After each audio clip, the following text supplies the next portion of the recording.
उनको सब अपने अपने स्थान पे बैठने का अनुरोध किया जाए। वॉलंटियर से मेरा अनुरोध है कि कृपया वहाँ पे मेन गेट पर भीड़ ना लगाएं। सभी साथियों से अनुरोध करें कि वे अपने अपने स्थान पे बैठ जाएं। हाँ, ओके। तो अगले हमारे जो वक्ता है प्रोफेसर जी मोहन गोपाल जी, उनके बारे में बताने के लिए मैं अपने एंकर करिश्मा मैडम को बुलाता हूँ।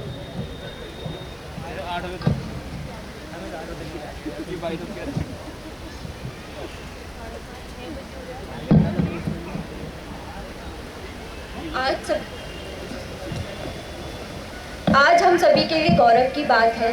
आज इस राष्ट्रीय महाधिवेशन में भारत की महान हस्तियां उपस्थित हैं। उन्हीं में से एक मैं महान हस्ती को आमंत्रित करना चाहूँगी मंच पर, प्रोफेसर मोहन गोपाल जी को। उनका जोरदार तालियों के साथ स्वागत किया जाए। आप भारतीय सर्वोच्च न्यायालय की राष्ट्रीय न्यायिक अकादमी के निर्देशक रहे हैं एवं भारत के सर्वोच्च न्यायालय की राष्ट्रीय न्यायालय प्रबंधन प्रणाली समिति के संस्थापक अध्यक्ष रहे हैं। आप national law school of India के पूर्व निर्देशक हैं। आप वर्तमान में न्यायिक और कानूनी मुद्दों पर कानूनी और न्यायिक संस्थाओं के सुधार पर सक्रिय रूप में महत्वपूर्ण योगदान दे रहे हैं। सर का पुनः जोरदार तालियों के साथ स्वागत किया जाए।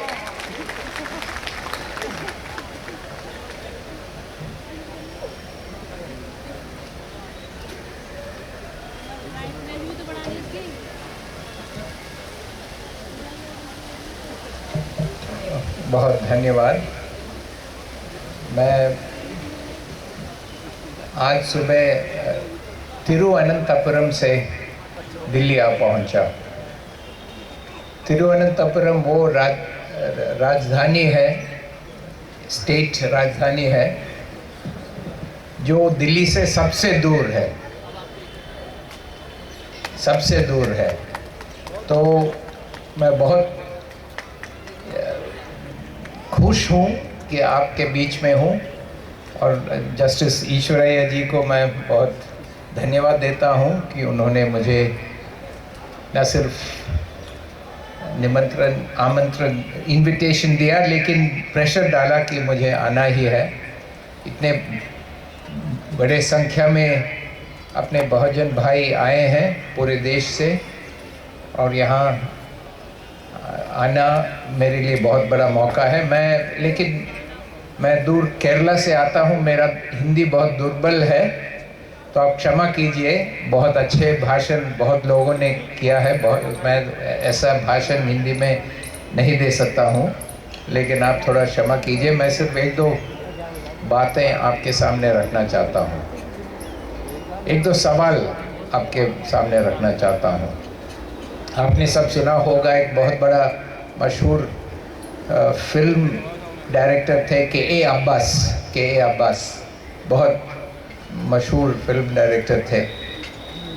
उन्होंने लिखा है कि जब वो छोटे थे, फ्रीडम मूवमेंट, ये जो स्वतंत्रता संग्राम है, उसके बीच में जब वो छोटे लड़के थे, उनके गांव में महात्मा गांधी आए मीटिंग करने के लिए, और महात्मा गांधी ने बोला, मीटिंग किया, और एक वीवर जुलाहा बूढ़ी औरत थी इस मीटिंग में। तो गांधी जी ने कहा कि ये संग्राम आपके स्वराज के लिए है, और उन्होंने कहा कि स्वराज क्या है, कि आप अपने पूरा जो ये राज्य का जो तंत्र है आपके हाथ में होगा, स्वतंत्र तंत्र अपना होगा, स्वराज राज अपना होगा, पूरा सत्ता आपके हाथ में आएगा, इसलिए हम लड़ रहे हैं, ये स्वराज है।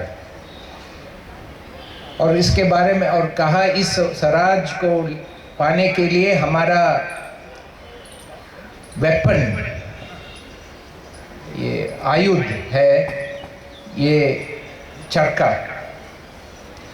और ये जो औरत थी जुलाहा वीवर औरत थी, उनको ये वेपन बहुत अच्छी तरह मालूम है क्योंकि वो वीवर है, तो चरखा बहुत अच्छी तरह मालूम है।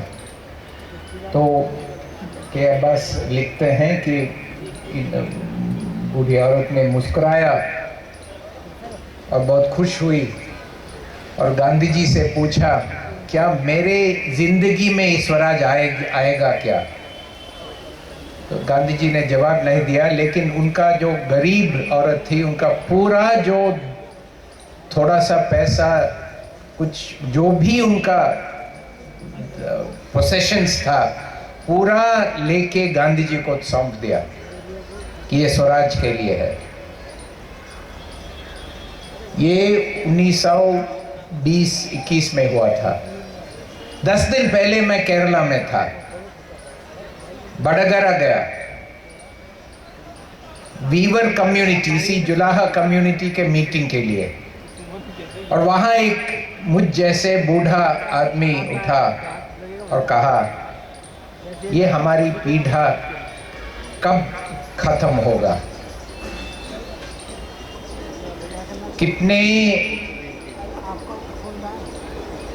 कितने हजारों साल से ये चल रहा है, ये कभी खत्म नहीं हुआ, अभी तक स्वराज नहीं मिला, गरीबी बढ़ रहा है, पीढ़ा बढ़ रहा है।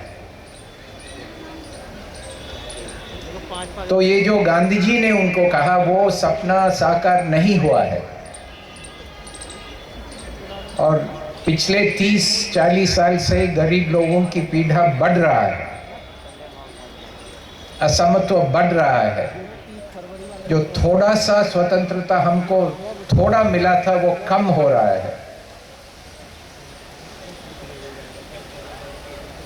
भाईचारा कम हो रहा है, हमारा स्वाभिमान छीन जा रहा है हमारे हाथों से। लेकिन कोई प्रतिक्रिया नहीं है, कोई रिएक्शन नहीं है, पूरा देश निशब्द हो गया है, कोई रिएक्शन नहीं है। ये ये समझने के लिए बहुत मुश्किल है। मीटिंग कर रहे हैं, बातें सुन रहे हैं, हमारे भाई मुझसे कह रहे थे कि हम इतना मेहनत लेके ये सब कर रहे हैं, लेकिन सुनने में 1,500 लोग बाहर खड़े हैं, वो सुनने में, इसके बारे में सोचने में बहुत कम लोग। क्या हम थक गए क्या? हम सरेंडर किया है क्या? आत्मसमर्पण किया है क्या? ये क्यों रिएक्शन नहीं हो रहा है? 2 दिन पहले मैं तिरुवनंतपुरम में, जहाँ ये सिविल सोसाइटी एक्टिव है, कुछ शेड्यूल ट्राइब OBC लोगों के पास गए। वहाँ एक नया हार्बर बना रहे हैं अडानी जी, और उसका मेन सपोर्ट है शशि थरूर जो कांग्रेस का MP है, और उमन चांडी जो कांग्रेस का चीफ मिनिस्टर है। वो सब मिलके एक नया हार्बर बना रहा है। उसमें से बहुत कम, मैं कोई पॉलिटिकल बात नहीं कह रहा हूँ, लेकिन उसके बनाने से ये समुंदर अंदर आ गया, और बहुत लोग वहाँ से ये उनका घर बिल्कुल उड़ा दिया। और वो मुझसे पूछ रही थी, एक उनका एक्टिविस्ट पूछ रहा था 2-3 दिन पहले, ये क्या हो रहा है? ये जैसे बिहार, छत्तीसगढ़, UP, झारखंड में होता है, अब केरला में भी शुरू हुआ है, कि ऐसे विकास के नाम पे हमको भगाया जा रहा है और कोई रिएक्शन नहीं है। कोई भी पार्टी हमको मदद नहीं कर रहा है, ना वामपंथी पार्टी, ना कांग्रेस पार्टी, ना BJP पार्टी, कोई भी अदानी के प्रोजेक्ट के खिलाफ बोल नहीं रहा है। गरीब के साथ कोई नहीं है। तो हम एक बहुत संकट स्थिति में हैं, बहुत खतरनाक स्थिति में हैं। ऐसे स्थिति में बहुत गहरा सोच की ज़रूरत है, गहरे सोच की ज़रूरत है। और सबसे बड़ा हमला हो रहा है आरक्षण पर। सेक्युलरिज्म पर, सोशलिज्म पर, प्रजातंत्र पर बहुत बड़ा हमला हो रहा है। अब ये बीजेपी मोदी ये 1991 लिबरलाइजेशन ये मंडल के साथ शुरू हुआ है, ये कमंडल है जो चल रहा है, मंडल के साथ ये शुरू हुआ है और वो आगे बढ़ रहा है और बहुत बोल्ड हो रहा है। अब फॉरवर्ड क्लासेस कॉर्पोरेशन हो रहा है। हमने अभी तक कोई भी नहीं ये मुद्दा नहीं उठाया कि इकोनॉमिकली वीकर सेक्शन का रिजर्वेशन आ गया है, सवर्ण आरक्षण आ गया है और हम कोई प्रतिकरण नहीं, कोई इसके बारे में 10%।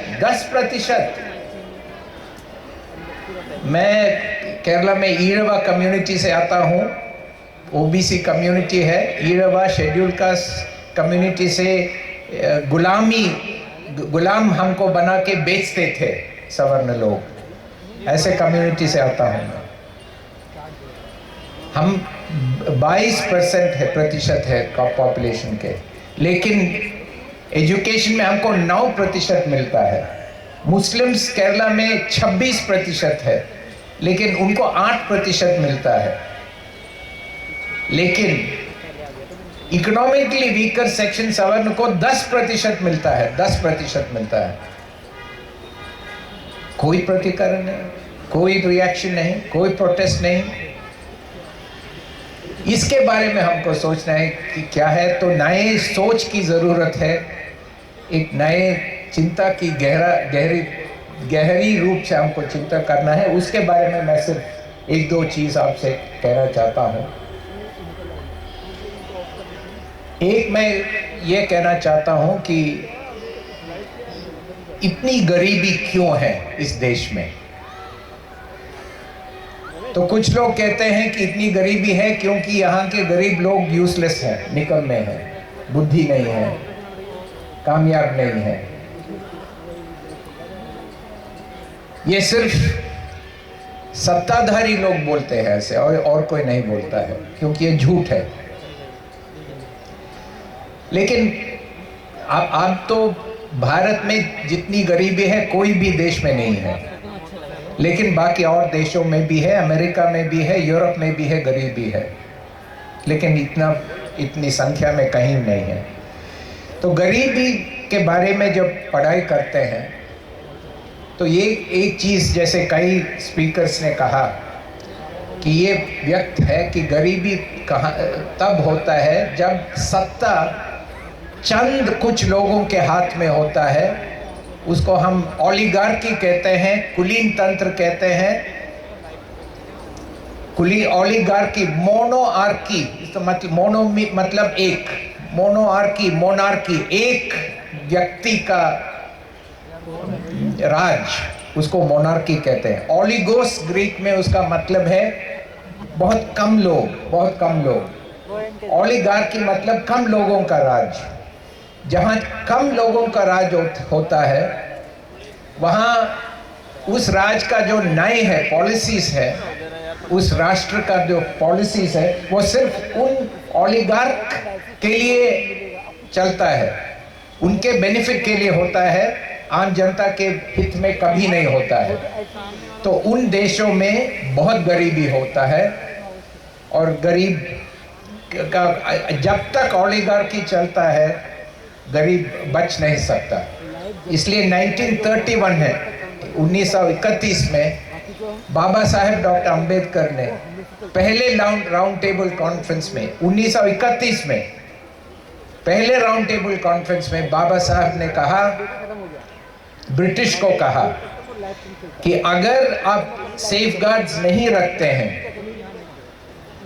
तो जब आप चले जाएंगे इंडिया ओलिगार्की के हाथ में होगा, और अगर इंडिया ओलिगार्की के हाथ में पड़ जाता है तो उसको बचाना मुश्किल है। ये लास्ट उन्होंने नहीं कहा, लेकिन यही उनका सजेशन था। ब्रिटिश ने कुछ नहीं किया। तो डॉक्टर बाबा साहेब अंबेडकर ने सिर्फ उनके और किसी का रोल नहीं, सिर्फ उनका ये जीनियस है कि उन्होंने ओलिगार्की को क्षण में भस्म करने के लिए एक तंत्र बनाया, वो है रिजर्वेशन। क्योंकि रिजर्वेशन क्या है? रिजर्वेशन ये है कि जो सरकार है, सरकार के 3 ब्रांच है, एग्जीक्यूटिव ब्रांच गवर्नमेंट है, जुडिशरी है, लेजिस्लेचर है। अगर इन 3 ब्रांच में सब विभाग को अपने जनसंख्या के आधार पर प्रतिनिधित्व मिलता है तो ओलिगार्की नहीं हो सकता है। कि ओलिगार्की वो है जब सरकार का सत्ता कुछ विभागों के हाथ में होता है। अगर कॉन्स्टिट्यूशन में एक नियम डालता है कि हर विभाग के प्रतिनिधित्व सरकार के इन 3 ब्रांच में होगा तो इंडिया में ओलिगार्की एक क्षण में खत्म हो जाएगा और कभी आएगा नहीं। इसलिए रिजर्वेशन ओरिजिनल कॉन्स्टिट्यूशन में सिर्फ 3 प्रोविजंस में आते हैं। एक आर्टिकल 16, आर्टिकल 15 में भी रिजर्वेशन लफ्ज नहीं था ओरिजिनल कॉन्स्टिट्यूशन में। सिर्फ आर्टिकल 16 में adequate representation in public employment, और लोकसभा और स्टेट का नियम सभा जो है उसमें रिप्रेजेंटेशन में रिजर्वेशन। तो ये रिजर्वेशन आर्टिकल 16 में बाबा साहब अंबेडकर ने इसलिए डाला कि सरकार के 3 जो हिस्से हैं इसमें सब विभागों का, सब समुदायों का प्रतिनिधिकरण होगा और ओलिगार्की नहीं होगा। और अगर सरकार में ओलिगार्की नहीं होता है, सब समुदाय में सरकार चलाने का वॉइस है, रोल है, अधिकार है, तो बाकी जो इकोनॉमिक सोशल ओलिगार्की है उस पर हमला हो सकता है, उसको खत्म किया जा सकता है, क्योंकि सरकार पूरी जनता के हाथ में होगा। लेकिन पिछले 70 साल में हमारे जुडिशरी और हमारे एग्जीक्यूटिव में जहां ये सवर्ण लोगों का बहुत बड़ा डोमिनेशन है, उनके इंटरप्रिटेशन, उनके जो जजमेंट्स है, उनके जो डिसीजंस है, उसके द्वारा 12 हथकड़ी लगाए हैं रिजर्वेशन में। रिजर्वेशन को क्रीमी लेयर नहीं चाहिए, 50% नहीं चाहिए, ये सब बाद में बाहर से डाला गया ताकि रिजर्वेशन को खत्म किया जाए। और रिजर्वेशन कभी भी इकोनॉमिकली वीकर सेक्शन को नहीं देना चाहिए था, क्योंकि ये समुदाय का प्रतिनिधित्व का एक उपकरण है। ये गरीब लोगों की गरीबी हटाने के लिए बहुत सारे और प्रोग्राम है, बहुत सारे करोड़ों रुपयों का प्रोग्राम है। ये ओलिगार्की को खत्म करने का एक उपकरण है रिजर्वेशन। तो इसको खत्म किया गया, इसको डाइल्यूट किया गया, और ओलिगार्की अभी भी सत्ता में है, सत्ता उनके हाथ में है, वो दुर्बल नहीं हुए हैं। प्रमोशन में रिजर्वेशन नहीं है, सो रिजर्वेशन जो है बहुत कम है और सिर्फ एंट्री लेवल में है। इसलिए पहला चीज मैं आपसे कहना चाहता हूं कि आरक्षण का संरक्षण करना है हमको, बहुत स्ट्रांगली डिफेंड करना है आरक्षण को। और जैसे कई लोगों ने कहा, ये रिजर्वेशन कोई दान नहीं है, जो हमारा हक है, जो हमारा प्रतिनिधित्व है, जो हमसे लुटाया गया है, उसका रेस्टोरेशन है। रिजर्वेशन नहीं है, रेस्टोरेशन है। और अगर ये रेस्टोरेशन नहीं होता है तो भारत बचेगा नहीं। क्योंकि अगर सरकार में सब विभागों का प्रतिनिधिकरण नहीं है, वो देश इतिहास में कभी बचा नहीं है। और आजकल जो सशक्त देश है वहाँ ये प्रतिनिधिकरण, सब विभागों का प्रतिनिधिकरण बहुत स्ट्रांग है। यूनाइटेड स्टेट्स सुप्रीम कोर्ट को देख लीजिए, उनके मेजॉरिटी 9 जजेस है उनके सुप्रीम कोर्ट में, उनके मेजॉरिटी कम्युनिटी से एक भी जज नहीं है। अब एक महिला है, एक है, कई साल से एक भी नहीं था, लेकिन 9 से 8 लोग माइनॉरिटीज हैं। तो माइनॉरिटीज का प्रतिनिधिकरण एक देश के प्रगति के लिए बहुत इंपॉर्टेंट है। और रिजर्वेशन ये देश के बचाने के लिए बहुत ज़रूरी है। उसको डिफेंड करना ही हमारे लिए नहीं, हम देश के लिए लड़ रहे हैं, हमारे नौकरी के लिए नहीं लड़ रहे हैं, क्योंकि इस देश को हम बना रहे हैं। हम कहते हैं कि सोशल रेवोल्यूशन अलायंस, वो इंग्लिश में ठीक है, जो परिवर्तन कहा है, आदर से कह रहा हूँ, ये संविधान हमारे समाज का परिवर्तन नहीं कर रहा है, एक नया समाज की सृष्टि कर रहा है। जो समाज नहीं है हम बना रहे हैं नए समाज को। और अगर ये नए समाज का संकल्प आया है, वो यहाँ के दलित लोगों से आया है, दलित कम्युनिटी से आया है। कॉन्स्टिट्यूएंट असेंबली के अंदर हिंदू राष्ट्र का मांग था, एक डिक्टेटरशिप, मिलिट्री डिक्टेटरशिप का मांग था, कैपिटलिस्ट राष्ट्र का मांग था, कम्युनिस्ट राष्ट्र का मांग था। ये प्रजातंत्र जहां सब लोगों को समत्व, स्वतंत्रता, स्वाभिमान और भाईचारा संविधान में लिखा है, ये संकल्प सिर्फ यहाँ के शेड्यूल कास्ट, शेड्यूल ट्राइब और मोस्ट बैकवर्ड क्लासेस विभागों से आया है थ्रू डॉक्टर B.R. अम्बेडकर। ये संविधान हमारा संविधान है, हमारा संकल्प है। और ये संकल्प कभी भी ये जो कुलीन तंत्र के लोग हैं, सत्ताधारी लोग हैं, ये कभी सपोर्ट नहीं करेंगे, इसको कभी नहीं होने देंगे। इसलिए हमको इस संकल्प को आगे ले जाना है।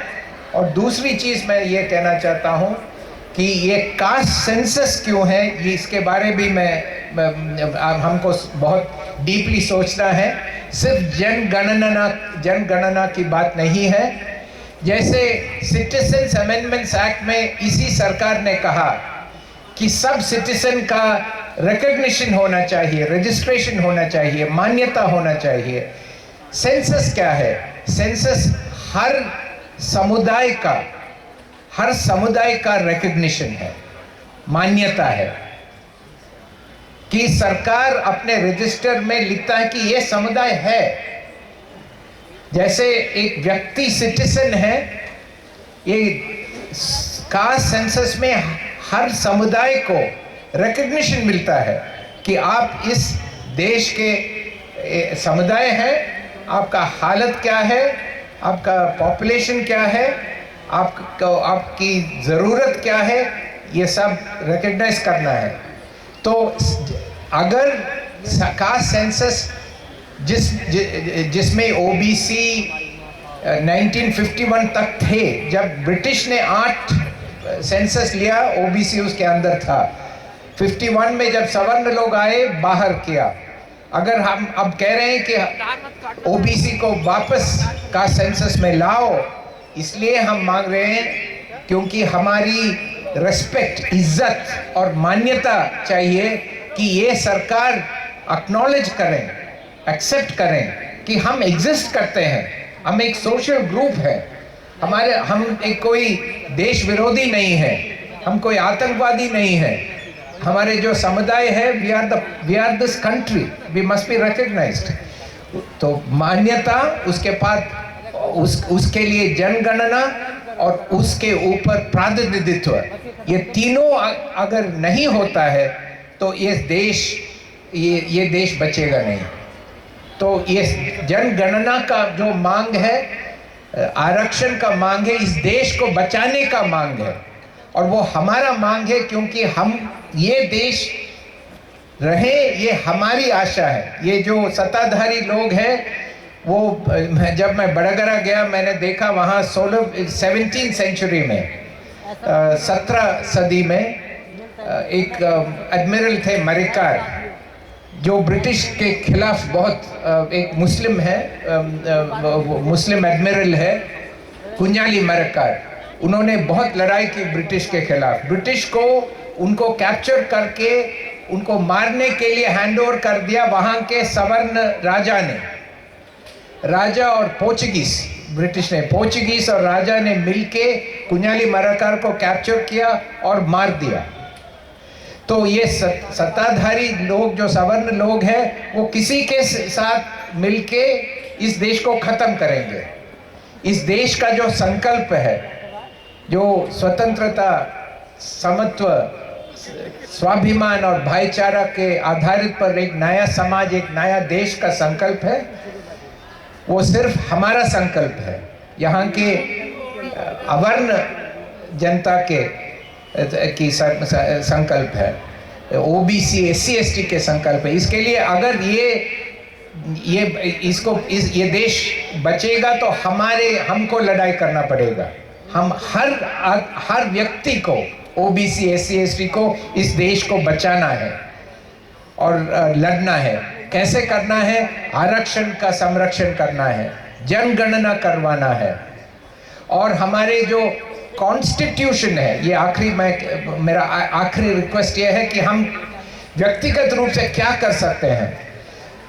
ये जो संविधान का जो बाबा साहब अंबेडकर ने कहा मोरालिटी, जो संविधान का जो संस्कार है, संस्कृति है कि समत्व होना चाहिए, भाईचारा होना चाहिए, स्वाभिमान होना चाहिए, स्वतंत्रता होना चाहिए, इसको अपनाना है हमारे निजी जीवन में, हमारे परिवार में, हमारे समुदाय में, और हमारे समुदाय को स्ट्रेंथन करना है। हम ओबीसी जो कहते हैं एक कॉमन ग्रुप है, लेकिन इसका जो मेंबर है, हमारा हर समुदाय इसका मेंबर है। ये समुदाय ब्रिटिश ने नहीं बनाया, कोई सरकार ने नहीं बनाया, हमारे पूर्वजों ने बनाया है, चरित्र से, इतिहास से आया है। हमारे हर समुदाय को स्ट्रेंथन करना है, सशक्त करना है, हमारे बच्चों को आगे ले जाना है। इसलिए ओबीसी, एससी, एसटी का जो स्ट्रगल है हमारे लिए बहुत महत्वपूर्ण है, क्योंकि हमारा अंतिम जो लक्ष्य है, जैसे ईश्वरैया जी ने कहा, कि नागप्पा जी ने कहा कि हम किसी और समुदाय का हिस्सा हमको नहीं चाहिए, लेकिन हर समुदाय को अपना हिस्सा चाहिए और सहयोग से, भाईचारा से सब समुदाय आगे जाना है। यही हमारा संकल्प है, इस संविधान का संकल्प है। कोई भी लड़ाई नहीं होना चाहिए। जैसे नागप्पा ने कहा, मैं पॉल से चोरी करके पीटर को नहीं देना चाहता हूँ, यह गलत बात है। हम सब हमारी हिस्सा हमको चाहिए, उसे ज़्यादा नहीं चाहिए, उसे कम नहीं चाहिए। ये संकल्प है संविधान का, भाईचारा से रहने का, इस बहुत दृढ़ देश बनने का एक संकल्प है इस संविधान में।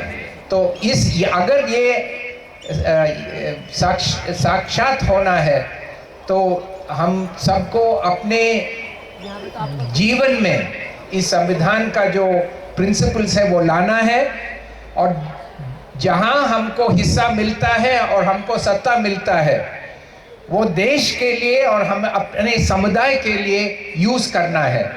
बहुत सारे ऐसे एग्जाम्पल है जो ओबीसी, एससी, एसटी के लोगों को सत्ता मिलता है और वो अपने स्वार्थ के लिए यूज़ करते हैं, वो भ्रष्टाचार करते हैं। वो सत्ताधारी कम्युनिटीज़ भी स्वार्थ के लिए यूज़ करते हैं, भ्रष्टाचार करते हैं, लेकिन वो लक्ष्योरी वो हम नहीं कर सकते हैं।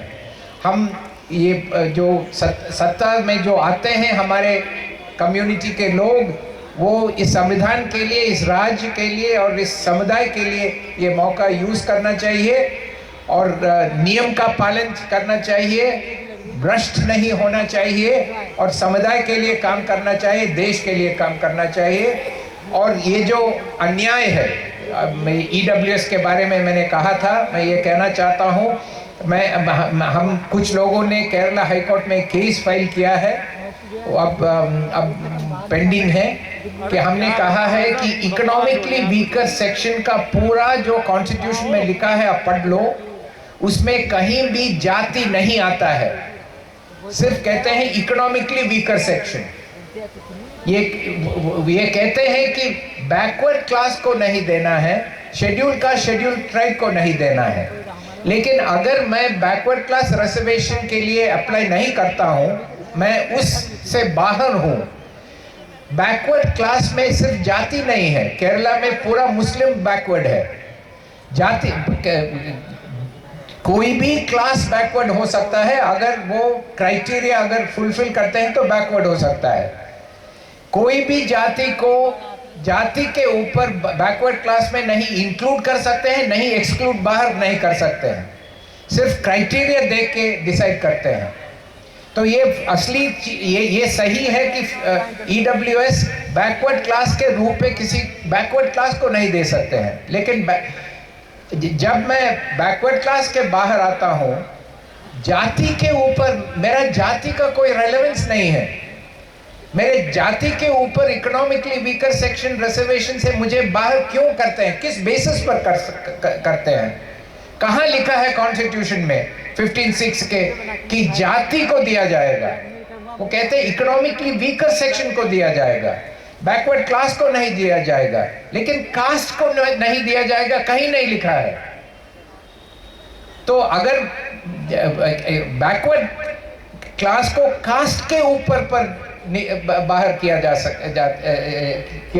रहा है, ये कॉन्स्टिट्यूशन में लिखा नहीं है, तो हमने केस फाइल किया है कि इकोनॉमिकली वीकर सेक्शन या तो स्ट्राइक डाउन करना चाहिए, या सब लोगों को जो गरीब है सब लोगों को देना चाहिए, जो गरीब है गरीबी के तौर पर, जो कास्ट न देके धर्म न देके सिर्फ गरीबी के तौर पर इकोनॉमिकली वीकर सेक्शन को दिया जाना चाहिए। तो रिजर्वेशन पर लड़ना है, EWS पर लड़ना है, ये कास्ट सेंसस पर लड़ना है और अपने कॉन्स्टिट्यूशन के लिए लड़ना है। ये सब हमारे ऊपर बहुत बड़ी जिम्मेदारी है और इन कॉन्सेप्ट्स के बारे में, इन संकल्पों के बारे में एक नई सोच लाना है। रिजर्वेशन हमारे लिए नहीं, देश को बचाने के लिए है, ओलिगार्की को समाप्त करने के लिए है। कास्ट सेंसस भी हमारे लिए नहीं, देश के लिए हम मांग रहे हैं और हम यहाँ इसलिए आए हैं और बैठे हैं ताकि एक ऐसा मजबूत देश बनाए जहाँ सब लोगों को अपनी स्वराज मिले और स्वतंत्रता मिले और समत्व मिले और स्वाभिमान मिले और भाईचारा आ जाए। अगर वो होगा, और ज़रूर वो होगा, तो हमारी लड़ाई से ही होगा। ये सत्ताधारी लोग हमको कभी भी ये होने नहीं देंगे। उनको संवैधानिक तौर पर उनसे लड़ के इसको, ऐसे देश को ज़रूर यहाँ लाना है। बहुत बहुत धन्यवाद, मुझे एक मौका दिया आपने। Thank you very much.